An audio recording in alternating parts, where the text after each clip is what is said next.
Ever wondered how a navy, shackled by treaty restrictions, could create some of the most feared warships of its time? Let's dive into the fascinating story of Germany's pocket battleships, the Panzerschiff, a true naval revolution born from clever engineering and strategic cunning. Hi everyone, and welcome back to Jaxom Talks. Today we are diving into naval engineering, political maneuvering, and the building a warship that wasn't supposed to exist. December 17, 1939, the sun sets over the Rio de la Plata, just outside the harbor of Montevideo, Uruguay. A massive explosion rips through the hull of one of the most feared warships on the planet. She isn't sinking from enemy fire, she is dying by her own hand. This is the end of the Admiral Graf Spee. The Admiral Graf Spee was a ship born out of defeat. She was a weapon forged in the restrictive fires of the Treaty of Versailles. The British press mocked her kind as a pocket battleship, a cute little toy compared to the real giants of the Royal Navy. But there was nothing cute about the Graf Spee. She was a technological marvel, a strategic nightmare for the Allies, and a masterclass in cheating international law. Today, we're going to break down how Germany took a 10,000-ton limit and turned it into the world's most dangerous commerce raider. So let's get into it. To understand the Graf Spee, you have to understand the world of 1919. World War I is over. The German high seas fleet, once the second most powerful on Earth, lies scuttled at the bottom of Scapa Flow. The victorious Allies gather at Versailles to ensure Germany never threatens the seas again. The resulting treaty was designed to neuter the German military completely. Specifically, look at Articles 181 and 190. The new German Navy, the Kriegsmarine, was allowed only a handful of antiquated pre-dreadnoughts. These were to be only for coastal defense. In addition, they were forbidden from having submarines entirely. But the real kicker was the replacement clause. Germany could only replace those old ships when they reached 20 years of age. Also, the replacements could not exceed 10,000 long tons standard displacement. Now, why 10,000 tons? In naval terms of the era, 10,000 tons is a cruiser. A heavy cruiser perhaps, but still just a cruiser. A proper battleship in the 1920s was pushing 30,000 to 35,000 tons. The Allied intent was clear. Germany could build ships capable of patrolling the Baltic or maybe showing the flag in foreign ports, but they were absolutely forbidden from building capital ships capable of standing in a battle line against Britain or France. They wanted Germany to have a navy that could bark, but not bite. For German naval planners, this was agonizing. They were a proud service reduced to a glorified coast guard. But necessity, as they say, is the mother of invention. Enter the Weimar Republic of the 1920s. German engineers began looking at that 10,000-ton number not as a limit, but as a challenge. The German Admiralty faced an impossible math problem. How do you fit battleship-grade firepower and decent armor onto a cruiser-sized hull without the ship instantly sinking from the weight? If they built a standard 10,000-ton cruiser, like the International Treaty Washington cruisers of the era, they would get 8 8-inch guns and thin armor. That wasn't good enough for Germany. They didn't want parity. They needed an asymmetric advantage. They needed a ship that could operate alone on the high seas, disrupt enemy supply lines, and destroy the very cruisers sent to hunt it down.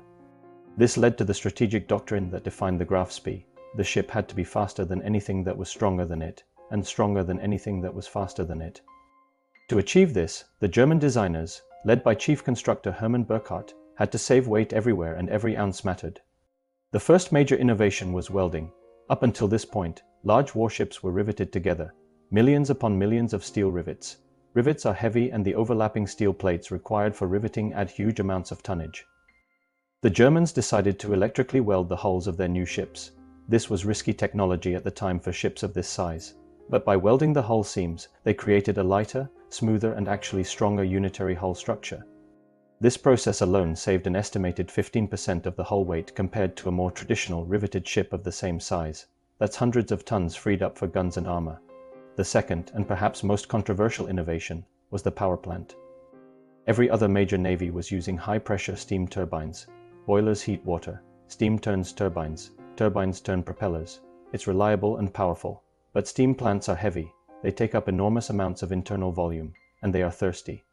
The Germans took a massive gamble. They ditched steam entirely and they equipped these new ships with massive MAN 9-cylinder, double-acting to stroke diesel engines. This was revolutionary. Diesels offered incredible fuel efficiency. A steamship might have a range of 5,000 nautical miles. The German diesels promised a range of nearly 10,000 miles at cruising speed. This was an unparalleled global reach, perfect for a commerce raider that needed to stay at sea for months without refueling. Furthermore, diesels could go from cold iron to full power almost instantly. A steamship needs hours to build up pressure in its boilers to get underway. If caught in harbor, a steamship is a sitting duck. The diesel ship could fire up and run immediately. But there were downsides. The diesels were incredibly tall, requiring a higher armored deck, which raised the center of gravity. They were also hideously noisy and created intense vibrations at high speeds, which was exhausting for the crew and rattled sensitive optics. Despite the risks, the weight savings and range advantages were just too good to pass up. The design concept was finalized. The Germans called it a Panzerschiff, which literally means an armored ship. The world would soon know them as the Deutschland class. There were 3 ships in this class: the Deutschland, later renamed Lutzow, the Admiral Scheer, and the final, most advanced version, the Admiral Graf Spee, launched in 1934 and commissioned in 1936. While they looked similar, the Graf Spee benefited from the lessons learned on the first 2 hulls. She was slightly beamier, had heavier armor and a larger tower mast. Let's get under its skin and look at the specs of the Graf Spee, the ultimate expression of the treaty-busting concept. First, let's talk firepower. This is what terrified the British Admiralty. The Graf Spee carried 6 28cm, 52 caliber SKC-28 guns. That's 11 inches in imperial measurements. They were housed into triple turrets, one forward called Anton and one aft called Bruno. To put this in perspective, a standard heavy cruiser in service typically carried 8-inch guns. An 8-inch shell weighs about 260 pounds. The Graf Spee's 11-inch armor-piercing shell weighed in at 660 pounds. It wasn't just about size. It was about physics. The Graf Spee's guns could hurl that 660 pounds shell over 36,000 meters, that's 22 miles. More importantly, an 11-inch shell possesses enough kinetic energy to simply smash through the armor of any treaty cruiser in existence at ranges where the cruiser's smaller guns would just bounce off the Graf Spee. This was the overmatch capability Germany sought. If a British county-class cruiser attempted to engage with the Graf Spee, it would be utterly outgunned. But she wasn't just a sniper. For closer range engagements and dealing with merchant ships, she carried a potent secondary battery of 8 15cm or 5.9-inch guns in single mounts amidships. As if that was not enough for the coup de grace, she carried 2 quadruple torpedo launchers on her stern deck, armed with 53.3cm torpedoes. This armament suite made her the heavyweight boxing champion of the cruiser world. Now, let's talk protection. This is where the pocket battleship moniker becomes misleading. Graf Spee was not a battleship. If she got hit by a real battleship's 15-inch shell, it would tear her apart. The designers used an all-or-nothing approach, concentrating maximum armor over the vital magazines, machinery, and leaving the rest relatively thin, saving weight. Her main belt armor was angled and ranged from 100mm thick over the machinery to roughly 80mm elsewhere. Behind this belt was a sloping protective deck about 40mm thick, designed to catch shell splinters that made it through the main belt. Her main gun turrets had formidable 140mm faces. What does this mean in practice? It means she was largely immune to 6-inch cruiser fire at normal battle ranges. She could resist 8-inch fire if the angles were right. But she was vulnerable to plunging fire from long range and again, helpless against true capital ships. Her armor was designed to let her win a duel against a cruiser, absorb some damage, and keep fighting. Finally, speed and sensors. Those vibrating diesel engines produced about 54,000 shaft horsepower, pushing the Graf Spee to a top speed of roughly 28.5 knots. This was the crucial strategic figure. The top speed of 28.5 knots was faster than almost every battleship in the French or British navies, most of which struggled to hit 23 or 24 knots. Only a handful of battlecruisers, like HMS Hood or Renown, could catch her. For her age, she was high-tech. The Graf Spee was one of the first ships in the world equipped with operational radar, the FMG-39G SeaTac system. While primitive by later standards, it gave her a massive advantage in low visibility or at night, allowing her to spot targets or threats long before visual lookouts. So you have a ship with battleship guns, cruiser speed, and incredible range, a perfect commerce raider. But wait a minute, if you add up the weight of those massive diesel engines, 6 11-inch guns, and 100mm armor plates, that doesn't sound like 10,000 tons, does it?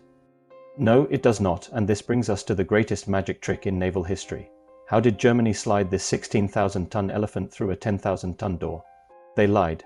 They lied brazenly, repeatedly, and officially.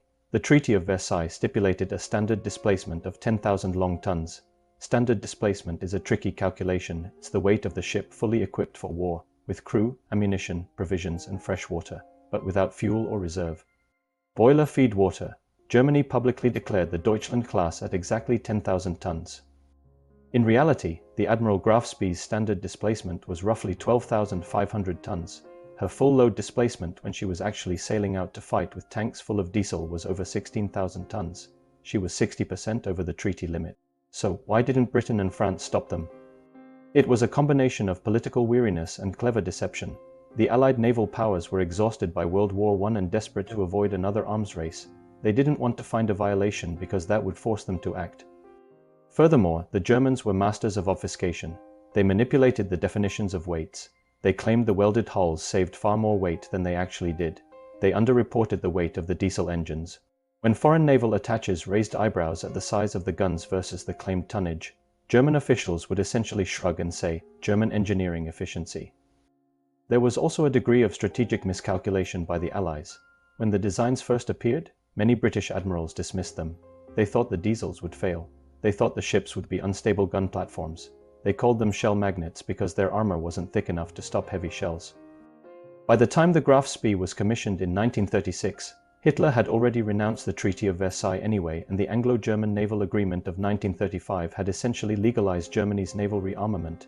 The mask was off. The cheating had worked long enough to get the ships built. But these ships were not designed for glorious fleet-on-fleet battles. Their primary purpose was far more insidious and arguably more effective: commerce raiding.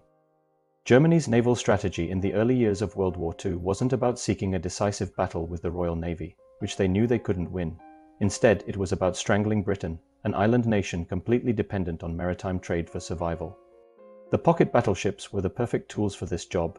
They were lone wolves of the sea sent out to hunt down and destroy Allied merchant shipping. The true test of this design concept came in 1939. When war broke out, Graf Spee, under Captain Hans Langsdorff, was already in the Atlantic. In just a few months, she sank 9 merchant ships totaling 50,000 tons, all without killing a single sailor on the captured vessels, which is a testament to Langsdorff's chivalry. But her success proved the concept. The mere presence of the Graf Spee in the Atlantic forced the Royal Navy and the French Navy to deploy a large naval force to hunt her down. We're talking about 8 separate hunting groups, involving 4 aircraft carriers, 3 battle cruisers, and nearly 20 cruisers, all chasing one ship. That is a massive strategic diversion. However, her final battle at the River Plate also exposed the flaw in the pocket battleship concept. She was engaged by 3 British cruisers, HMS Exeter, which was an 8-inch heavy cruiser, and 2 light cruisers, Ajax and Achilles. If you haven't watched it already, check out my previous video which covers HMS Ajax's service. On paper, Graf Spee should have won easily, which tactically she did. Her 11-inch guns utterly wrecked the HMS Exeter, knocking out her turrets and setting her ablaze. She also damaged the 2 light cruisers. But the British cruisers, utilizing superior tactics and dividing Graf Spee's fire, managed to land devastating hits with their smaller 6-inch and 8-inch guns. Remember the armor specs mentioned before? 100mm belt that had been fitted to try and save weight. It was enough to stop the light cruiser's shells from penetrating the vitals, but the sheer volume of fire tore up the Graf Spee's superstructure. It destroyed her galleys, her freshwater plant, and crucially damaged her fuel processing system that left her with only enough refined diesel for about 1 day's sailing. She wasn't sinking, but she was a mission kill. She couldn't run, and she couldn't sustain a long fight. She was forced into Montevideo to attempt repairs. British naval intelligence worked to convince Langsdorff that vastly superior forces were concentrating to destroy his ship if he attempted to break out of the harbor. The Admiralty broadcast a series of signals on frequencies that were known to be intercepted by German intelligence. In reality, the closest heavy units, the aircraft carrier Ark Royal and battlecruiser Renown, were some 2,500 miles or 4,600 kilometers away, much too far to intervene in the situation. Trapped by international law and British bluffing about overwhelming reinforcements waiting just over the horizon, Langsdorff chose to scuttle his ship rather than sacrifice his crew in a hopeless battle. The Admiral Graf Spee and her sisters were unique ships for a unique moment in history. They were brilliant solutions to a politically imposed engineering constraint. The design concept had worked. She outgunned her opponents, but she lacked the resilience of a true capital ship to absorb the punishment necessary to finish the fight and get home. They were faster than the strong, and stronger than the fast. They were cheated into existence right under the noses of the world powers. Ultimately, the pocket battleship was a glass cannon, terrifyingly powerful, incredibly long-ranged, but brittle when cornered. The Graf Spee remains a fascinating study in how naval architecture is driven not just by waves and steel, but by treaties, politics, and the desperate need to overcome the odds. So who really dominated the seas? If we're talking about direct fleet combat, the heavy cruisers, when used in well-coordinated groups, proved they could take on a pocket battleship. The Battle of the River Plate showed that superior numbers and tactics could overcome superior firepower. However, if we measure dominance by strategic impact and disruption, the pocket battleships punch far above their weight. They were a brilliant, asymmetrical response to Germany's naval limitations. They tied up huge numbers of Allied warships, sowed fear on the high seas, and sank a significant amount of vital merchant shipping. They even forced the Allies to rethink their convoy escort strategies and dedicate immense resources to hunting them down. So what do you think of the Graf Spee? Was it a brilliant design or just a strategic dead end? Let me know in the comments below. If you enjoyed this dive into World War II naval history, hit that like button, subscribe to Jaxom Talks and activate the bell for notifications for future videos. Thanks for watching. I will see you on the next one.